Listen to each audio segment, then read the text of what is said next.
Hello everyone, good morning সবাইকে। তো চলো আমি আজকে সারাদিন কি খাবো তো সেটা তোমাদের সাথে শেয়ার করি। তো আজকে ব্রেকফাস্টে ছিল হচ্ছে লুচি আর তার সাথে আলুর তরকারি। তো এটা ঠান্ডা হয়ে গেছিলো লুচিটা, তো ওটাই খেয়েছি, কিছু করার নেই।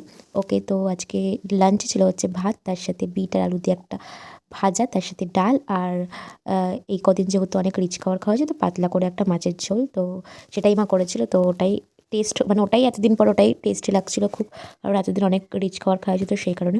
তারপরে সন্ধ্যাবেলাতে খেয়ে নিয়েছিলাম হচ্ছে চা, তার সাথে দুটো বিস্কুট। আর আজকে ডিনারে সেরকম কিছু করিনি, আজকে ডিনারে খেয়েছিলাম হচ্ছে ম্যাগি।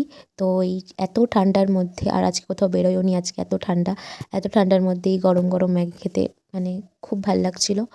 তো এই ম্যাগিটাই আজকে, মানে এই ম্যাগিটা খেয়ে আজকে ডিনারটা কমপ্লিট করলাম।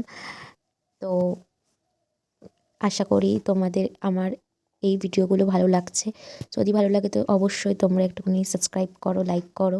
তো বাই, দেখা হচ্ছে নেক্সট ভিডিওতে, টাটা।